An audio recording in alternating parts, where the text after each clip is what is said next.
പ്രിയപ്പെട്ട സഹോദരങ്ങളെ സലാം. ഇന്നത്തെ നമ്മുടെ ക്ലാസിന്റെ വിഷയം സൂറത്തു അൽ ഖമറാണ്. അൽ ഖമറിലെ ആദ്യ വചനങ്ങൾ മാത്രം. കഴിഞ്ഞ ക്ലാസ്സുകളിൽ നമ്മൾ സൂചിപ്പിച്ചത് പ്രവാചകന്റെ ആകാശയാത്രയുമായി ബന്ധപ്പെട്ട വിഷയങ്ങളാണ്. അത് അറിവിന്റെ ആകാശങ്ങളിലേക്കുള്ള പ്രവാചകന്റെ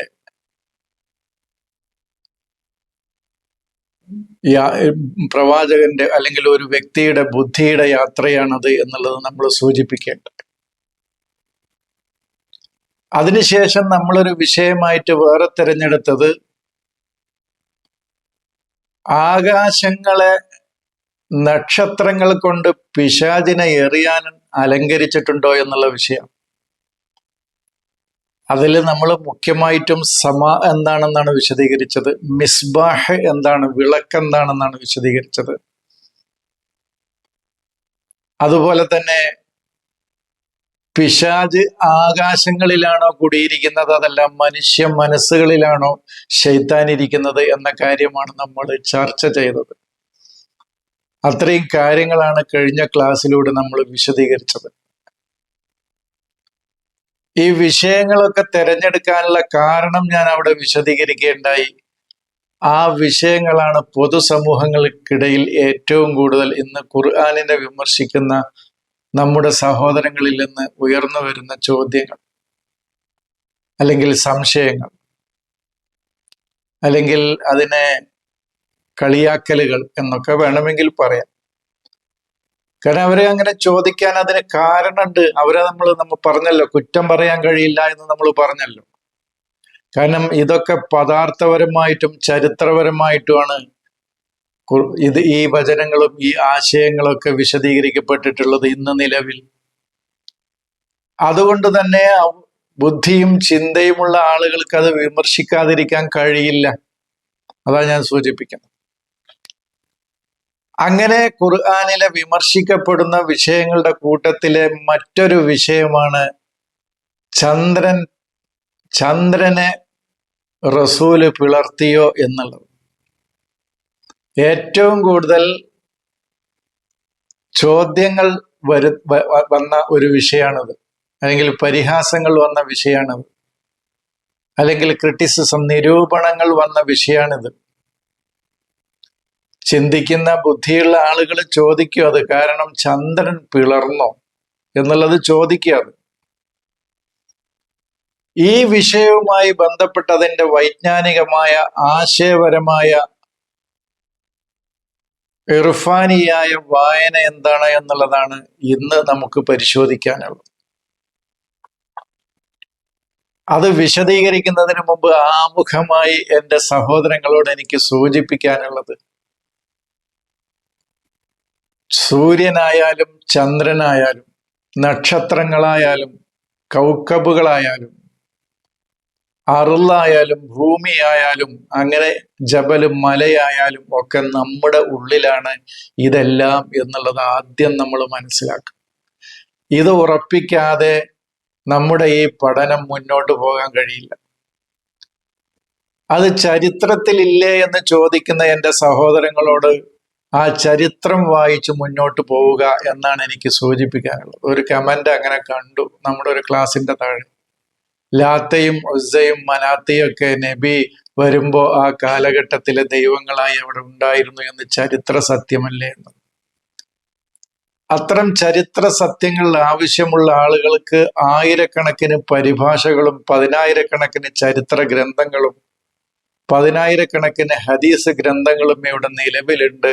അത് വായിക്കുക, അതിൻ്റെ പിറകെ പോവുക എന്നാണ് എൻ്റെ സഹോദരങ്ങളോട് വിനീതമായി എനിക്ക് അഭ്യർത്ഥിക്കാനുള്ളത്, അപേക്ഷിക്കാനുള്ളത്. ഇത് ഖുർആനിനെ വൈജ്ഞാനികമായി, ആശയപരമായി, താത്വികമായി, തത്വപരമായി ഖുർആനിനെ വായിക്കുന്ന ആളുകൾക്ക് വേണ്ടി, അത് ആ രൂപത്തിൽ മനസ്സിലാക്കണമെന്ന് ആഗ്രഹിക്കുന്ന ആളുകൾക്ക് വേണ്ടിയുള്ള വായനയാണ്. ഒരു നിർബന്ധവും ഇതിലില്ല എന്നാണ് എനിക്ക് ആമുഖമായി സൂചിപ്പിക്കാനുള്ളത്.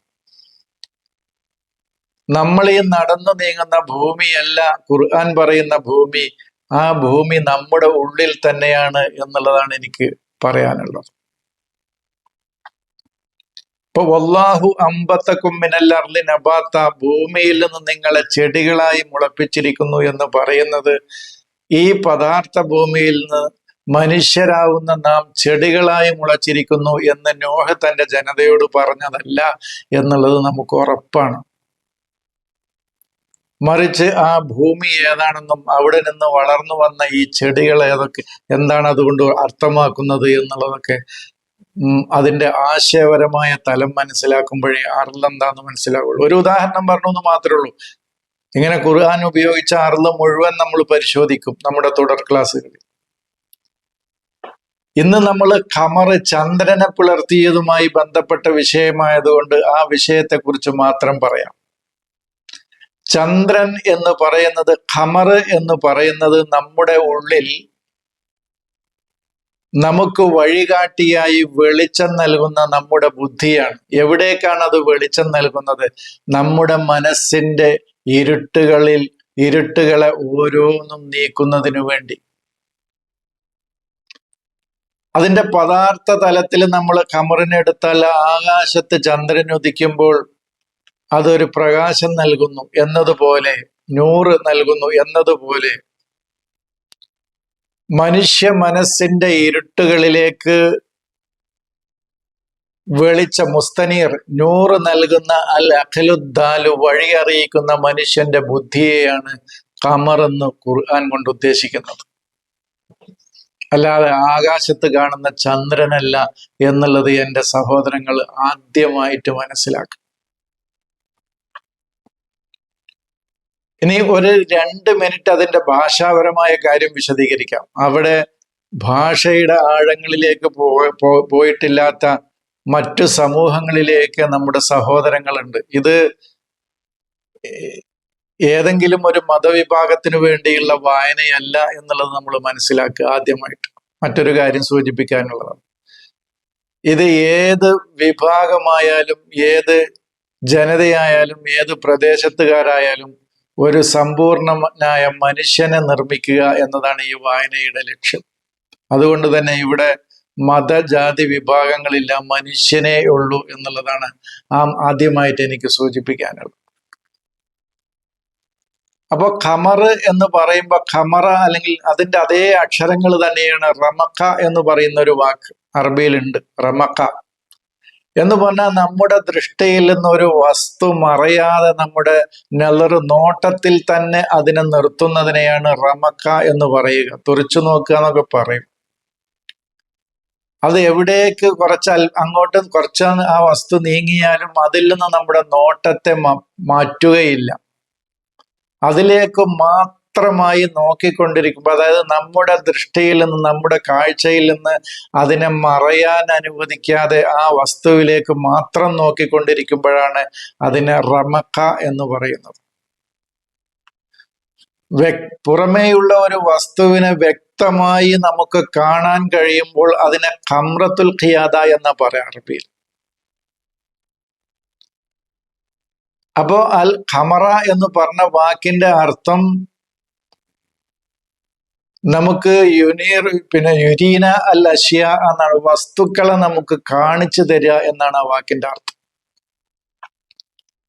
അപ്പൊ ഖുർആൻ അത് ഒരു മിനിറ്റ് അത് പറയാതിരിക്കാൻ എനിക്ക് കഴിയില്ല. ഇങ്ങനെ ഭാഷ നീ കുറച്ചും കൂടി പറഞ്ഞാൽ കുറെ പറയേണ്ടി വരും. മഖറ, റഖമ എന്നൊക്കെ പറയേണ്ടി വരും. അവിടേക്ക് ഇപ്പൊ പോണില്ല.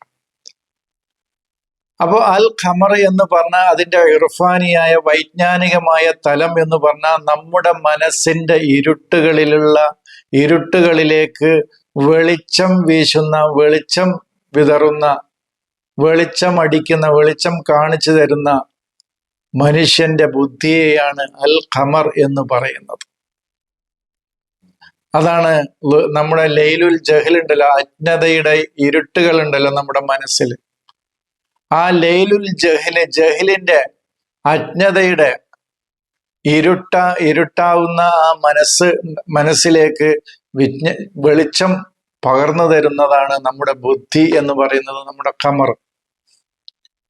അതുകൊണ്ടാണ് ഖുർആൻ പറഞ്ഞത് അല്ലദീ ഖലഖ സബ്അ സമാവാത്തിൻ തിബാഖ എന്ന് പറയുന്നത്. അത് നോഹിനോടും നോഹ തന്റെ ജനതയോടും ചോദിക്കുന്നുണ്ട്, അലം തറവ്. ഇതൊന്നും ഒരു വ്യക്തിയല്ലട്ടോ, ഇതൊന്നും വ്യക്തിയോ ചരിത്രമോ ആയിട്ടല്ല നമ്മൾ പറയുന്നത്, നമ്മുടെ ഉള്ളിൽ തന്നെയാണ് ഇതൊക്കെ. നിങ്ങൾ കാണുന്നില്ലേ കൈഫ ഹലക സമാവാത്തി സബ സമാവാത്തിൻ തിബാക്ക എന്ന് പറയുന്നുണ്ട് സൂറത്ത് നോഹിൽ.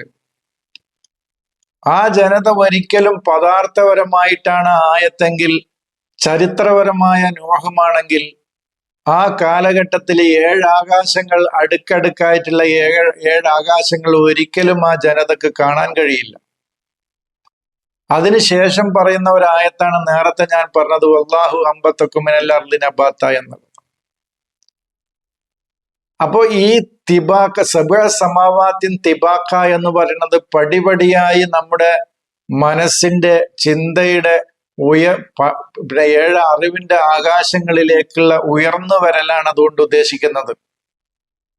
സൂറത്ത് ഇൻഷിഖാക്കിലും അത് പറഞ്ഞല്ലോ, വൽ ഖമറ ഇദ തസഖ് ലതർകബുന്ന തബഖൻ അൻ തബഖ്. ഖമർ ഇത്തിസാക്കായാൽ നിങ്ങൾ എന്ത് ചെയ്യും? ലതർകബുന്ന തബഖൻ അൻ തബഖ്, ഒരു തബഖിൽ നിന്ന്. അതേ സബഅ സമാവാത്തിൻ തിബാക്ക എന്ന് പറഞ്ഞ അതേ വാക്ക് തന്നെയാണ്. നിങ്ങൾ തബഖൻ അൻ തബഖ്, പടിപടിയായി സ്റ്റെപ്പുകളായിട്ട് വൈജ്ഞാനിക രംഗത്ത്, ആത്മീയ രംഗത്ത് നിങ്ങൾ ഉയർന്നുകൊണ്ടേയിരിക്കും. അങ്ങനെയാണ് മനസ്സിലെ ഇരുട്ടുകൾ ഓരോന്നായിട്ടാണ് നീങ്ങിക്കൊണ്ടിരിക്കുക, ഒറ്റയടിക്കല്ല. ഓരോ ലൈലത്തുൽ ജഹലുണ്ടല്ലോ, അജ്ഞതയുടെ ഇരുട്ടുകൾ പടിപടിയായി അങ്ങനെ നീങ്ങി ആണ് അതിലെ ഇരുട്ടുകൾ മുഴുവൻ പോവുക. അതാണ് തബക്കൻ അൻ തബക്ക്. ഒരു വീട് പണിയാണെങ്കിൽ നമ്മൾ പറഞ്ഞല്ലോ, ഒരു സ്റ്റെപ്പ് വെച്ച് അത് ഉറച്ചതിന് ശേഷമാണ് അടുത്ത സ്റ്റെപ്പ് വെക്കുക. ഒരു വീട് പണിയാണെങ്കിലും അങ്ങനെ തന്നെയാണ്. എന്നതുപോലെ തന്നെ മനുഷ്യന്റെ മനസ്സിലെ ഇരുട്ടുകൾ ഓരോന്നും നീങ്ങി, അജ്ഞതയുടെ ഇരുട്ടുകൾ ഓരോന്നും നീങ്ങി അങ്ങനെയാണ് അതിന്റെ മുന്നോട്ട് പോക്ക്. അതാണ് ഖമർ പിന്നെ ഇത് ഇത്തിസാഖായല്ല തർക്കബുന്ന തബക്കൻ ആൻ തബക്ക, നിങ്ങൾ പടിപടിയായി വിജ്ഞാനത്തിന്റെ രംഗത്തേക്ക് റക്കബ റുക്കൂബാവും കയറി വരും എന്ന് പറയുന്നത്. ഇനി നമുക്ക് സൂറത്തു അൽ ഖമറിലേക്ക് പോകാം. ഇനി ഖമറുമായി ബന്ധപ്പെട്ട നിരവധി വിഷയങ്ങൾ ഇനി നമ്മുടെ തുടർ ക്ലാസ്സുകളിൽ വരും. ഇപ്പോ ഈ വിഷയവുമായി ബന്ധപ്പെട്ട് ബോധ്യപ്പെടാനുള്ള കാര്യങ്ങൾ ഇപ്പൊ നമ്മൾ പറഞ്ഞു കഴിഞ്ഞു. ഇനി ഇഖ്തറബത്തി സാഅത്തു, അന്ത്യനാൾ അടുത്തു എന്നാണ് അതിനെക്കുറിച്ച് പറയുന്നത്. അതിന് ഒരുപാട് ഹദീസുകളൊക്കെ പറയാറുണ്ട്. നബി വിരലുകള് 2 ചൂണ്ടിക്കാണിച്ചുകൊണ്ട് അന്ത്യനാൾ അടുത്തിരിക്കുന്നു എന്ന് പറഞ്ഞു എന്നൊക്കെ പറയുന്ന നിരവധി ഹദീസുകളുണ്ട്. അസ്സാഅത്ത് എന്ന് പറഞ്ഞ അന്ത്യനാളല്ല എന്നുള്ളതാണ് എനിക്ക് ആമുഖമായി ആ വിഷയവുമായി ബന്ധപ്പെട്ട് പറയാനുള്ളത്. ആ വിഷയത്തിന്റെ ആമുഖമായി പറയാനുള്ളത്, അസ്സാഅത്ത് എന്ന് പറയുന്നത് അന്ത്യനാളല്ല എന്നുള്ളതാണ് സഹോദരങ്ങൾ. സാഅത്തുൽ മഅലൂമാത്താണ്, അറിവിന്റെ വിശാലമായ തലമാണത്. അതിലേക്കാണ് മനുഷ്യൻ അടുത്തിരിക്കുന്നത് എന്നാണ് പറയാനുള്ളത്. മനസ്സിലായോ? നമ്മൾ പറഞ്ഞു സഈ എന്ന് പറഞ്ഞാൽ നമ്മൾ പരിശ്രമിക്കലാണ് എന്ന് പറഞ്ഞു. അത് ഹയ്യത്തുൻ തസ്ആ എന്ന് പറഞ്ഞ ആ വിഷയം ഞാൻ കഴിഞ്ഞ ഒരു ക്ലാസ്സിൽ പറഞ്ഞിട്ടുണ്ട്. മൂസയുടെ വടി ഹയ്യായി തസ്ആയി എന്ന് പറയുന്നത്. ഒന്ന്, അതിന് ഹയാത്ത് കിട്ടുകയാണ്. ഒരു മനുഷ്യൻ സജീവമായി അവന്റെ മൃത്യുവിൽ നിന്ന് അമൃതത്വത്തിലേക്ക് കടന്നു വരുമ്പോഴാണ് അവൻ ഹയ്യാകുന്നത്. അവൻ പരമമായതിൽ നിന്നുള്ള വെളിച്ചത്തിലേക്ക്, അവന്റെ അനുസ്മരണത്തിലേക്ക് കടന്നു വരുമ്പോഴാണ് അവൻ ഈസയാകുന്നത്, അബ്ദുള്ളയാകുന്നത് എന്ന് നമ്മൾ സൂചിപ്പിച്ചു. അതാണ് തസ്ആ എന്ന് പറയുന്നത്. അതാണ് ആ സഈ. അങ്ങനെ നമ്മൾ നിരന്തരമായി നമ്മുടെ ബുദ്ധി കൊണ്ട് പ്രവർത്തിക്കുകയും ചിന്തിക്കുകയും അന്വേഷിക്കുകയും ഒക്കെ ചെയ്യുമ്പോൾ നമ്മൾ എത്തിപ്പെടുന്ന അറിവിന്റെ സാഅത്തുൽ മഅലൂമാത്ത്, വിശാലമായ അറിവിന്റെ ലോകത്തേക്ക് നമ്മൾ എത്തിച്ചേരും. അതാണ് നമ്മുടെ സാഅത്ത് എന്ന് പറയുന്നത്. അതാണ് ഒരു മനുഷ്യ മനസ്സിന്റെ സാഅത്ത് എന്ന് പറയുന്നത്. അതാണ് വൈന്നഹു ഇൽമുൽ സാഅത്തി എന്ന് പറഞ്ഞത് ഈസയാണ് സാഅത്തിന്റെ അറിവ്. ഇൽമു സാഅത്ത് ഈസയാണ് എന്നാണ് പറയുന്നത്. കാരണം ഈസയാണ് സഈ ചെയ്യുന്നത്. ആ സഈ എന്നുള്ള അതേ അക്ഷരങ്ങൾ തന്നെയാണ് ഈസ എന്ന് എഴുതാൻ ഉപയോഗിക്കുന്നത് എന്നുള്ളത് നമ്മൾ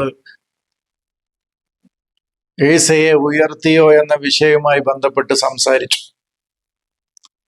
അങ്ങനെ ഈസ എത്തിച്ചേരുന്ന ഒരറിവിന്റെ മേഖലയാണ് സാഅത്ത് എന്നുള്ളത് നമ്മൾ വിശദീകരിച്ചു. അങ്ങനെ 7 അറിവിന്റെ മേഖലകളിലേക്ക് ഈസ എത്തിച്ചേരുന്നുണ്ട്. അതിലെ ഒരറിവിന്റെ മേഖലയാണ് അസാഅത്ത് എന്നുള്ളത്. ഈസയാണ് ഇൽമുസാഅത്തി എന്ന് പറയുന്നത്. ആ സഅത്തുൽ മഅലൂമാത്ത്, അറിവിന്റെ വിശാലമായ തലങ്ങളിലേക്ക് ഒരു മനുഷ്യൻ അടുത്തിരിക്കുന്നു, അവന്റെ മനസ്സും ചിന്തയും അടുത്തിരിക്കുന്നു എന്നാണ് പറയുന്നത്. അതാണ് ഇഖ്തറബത്തി സഅത്തു എന്ന് പറഞ്ഞ അന്ത്യനാൾ അടുത്തു എന്നല്ല.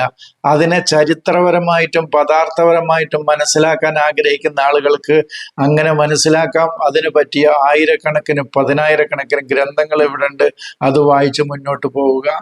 അന്ത്യനാളിന്റെ അടയാളങ്ങളും അതിന്റെ ഭീകരമായ അവസ്ഥയൊക്കെ മനസ്സിലാക്കി മുന്നോട്ട് പോവുക. നമ്മൾ പറയുന്ന അതിൻ്റെ വൈജ്ഞാനികമായ തലമാണ്, ആ വാക്കിന്റെ അർത്ഥമാണ് നമ്മൾ പറയുന്നത്.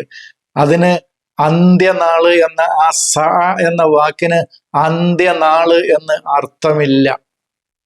സഈ അവന്റെ ചിന്തയും അവന്റെ ബുദ്ധിയും അവന്റെ മനസ്സും പരിശ്രമിച്ച് കണ്ടെത്തുന്ന അറിവിന്റെ വിശാലമായ മേഖലയാണ് സാഅത്ത് എന്നാണ് എനിക്ക് പറയാനുള്ളത്.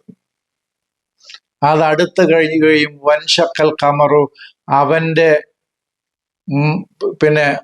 മനസ്സിന്റെ ഇരുട്ടുകൾ നീക്കാൻ വെളിച്ചം നൽകുന്ന ഖമറിന് പരമാവധി അതിന് സഹിക്കാൻ പറ്റുന്ന, അത് വഹിക്കാൻ പറ്റുന്ന, അതിന് ചെയ്യാൻ പറ്റുന്ന മാക്സിമം പരമാവധി അത് നിർവഹിക്കുകയും ചെയ്യുമ്പോൾ അത് ചെയ്യുന്നു എന്നാണ് പറയുന്നത്.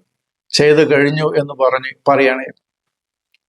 അതല്ലാതെ പിളരുക എന്നല്ല. ഒരു മനുഷ്യന്റെ മശക്കത്ത് എന്ന് പറഞ്ഞാൽ ശക്ക, എനിക്ക് മശക്കത്താണ് എന്ന് പറഞ്ഞാൽ ശക്കയിൽ നിന്നാണ് ഇൻഷക്ക ഉണ്ടാകുന്നത്.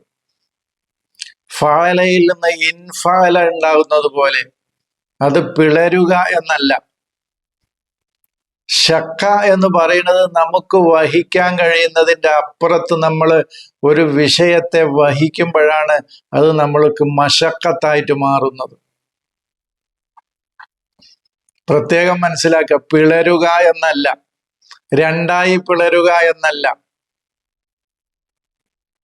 ഇതെന്റെ സഹോദരങ്ങൾ പ്രത്യേകമായി മനസ്സിലാക്കണം. നിങ്ങൾ ശക്ക എന്ന വാക്ക് അടിച്ചു നോക്കുക. രണ്ട് പിളർപ്പായി മാറുക എന്നുള്ള അർത്ഥത്തിനല്ല. ഒരാളുടെ മശക്കത്ത് എന്താന്ന് നോക്കുക. മശക്കത്തു നഫ്സാണ് ഇവിടെ.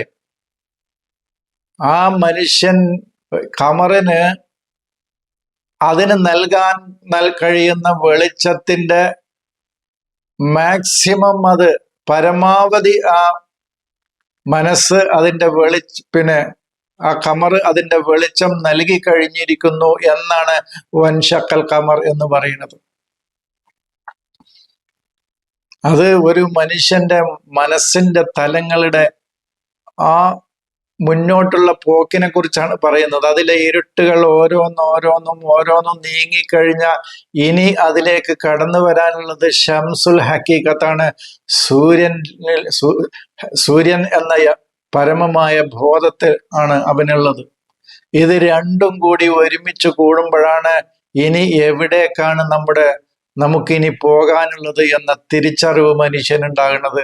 അപ്പോഴാണ് പറയുന്നത് ഇലാ റബ്ബിക യൗമഇദിനിൽ മഫർ എന്ന് പറഞ്ഞാൽ ഇനി നിങ്ങൾ റബ്ബിലേക്ക് പോവുക എന്ന് പറയുന്നത്. അയിനൽ മഫർ എന്ന് ചോദിക്കും മനുഷ്യൻ. ഈ രണ്ട് അറിവിന്റെ തലവും കൂടി ഒരാളിൽ സംഗമിക്കുമ്പോൾ ഐനൽ മഫർ എന്ന് സൂറത്ത് ഖിയാമയിൽ പറയുന്നുണ്ട്.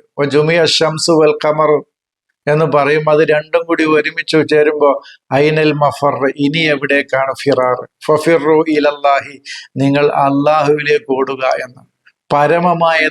പരമമായതെന്തോ അതിലേക്കാണ് ഇനി നിങ്ങളുടെ ഓട്ടം. ഓട്ടം എന്ന് പറയുന്നത് കാലുകൊണ്ടുള്ള ഓട്ടമല്ല. അത് നമ്മൾ മുമ്പ് പറഞ്ഞല്ലോ. ഇന്നി ദാഹിബന്നിൽ അല്ലാ എന്ന് പറഞ്ഞ ഇല റബ്ബി എന്ന് പറഞ്ഞാൽ റബ്ബിലേക്ക് പോകുക എന്ന് പറഞ്ഞാൽ നമ്മൾ ഈ രാജ്യം വിട്ട് ആകാശത്ത് ഇരിക്കുന്ന റബ്ബിന്റെ അടുത്തേക്ക് പോകുക എന്നല്ല. ഇന്നി മുഹാജിറുന്നിലല്ല എന്ന് ലോത്ത് പറയുമ്പോൾ ഞാൻ അള്ളാഹുവിലേക്ക് പോകുക എന്ന് പറഞ്ഞാൽ തന്നെ വിട്ട് തൻ്റെ ഉള്ളിലെ പരമമായതിലേക്കുള്ള യാത്രയാണ് എന്നുള്ളത് നമ്മൾ സൂചിപ്പിക്കേണ്ട. അത് മൂസയുടെ തലത്തിലേക്ക് എത്തുമ്പോൾ ഇന്ന മഴി റബ്ബി, എൻ്റെ കൂടെ എൻ്റെ റബ്ബുണ്ട് എന്ന തിരിച്ചറിവിലേക്ക് എത്തിച്ചേരുകയാണ് ചെയ്യുന്നത് എന്നാണ് നമ്മൾ പറഞ്ഞത്. എന്നതുപോലെ തന്നെയാണ് ഫഫിറു ഇലല്ല, ഇനി നിങ്ങൾ പരമമായതിലേക്ക് നിങ്ങൾ പോയിക്കൊള്ളുക, ഓടിക്കൊള്ളുക എന്ന് പറഞ്ഞാൽ നമ്മുടെ കാലുകൊണ്ടുള്ള ഓട്ടമല്ല, ഇനി അല്ല എവിടെയാണെന്ന് നോക്കിയിട്ടില്ല ഓട്ടമല്ല, മറിച്ച് നമ്മുടെ മനസ്സുകൊണ്ട്, ചിന്ത കൊണ്ട് അള്ളാഹുവിലേക്ക് നമ്മൾ അടുക്കുകയാണ് ചെയ്യുന്നത്. ഇതാണ് അതിനെക്കുറിച്ച് ആമുഖമായി സൂചിപ്പിക്കാനുള്ളത്. ഇതിൻ്റെ വിശദമായി ഈ ഖമറ് വന്ന ഇടങ്ങളൊക്കെ വിശദമായി പിന്നീട് നമ്മൾ ചർച്ച ചെയ്യും. ഞാൻ ഈ വിഷയം ഇവിടെ അവസാനിപ്പിക്കുകയാണ്. സലാം.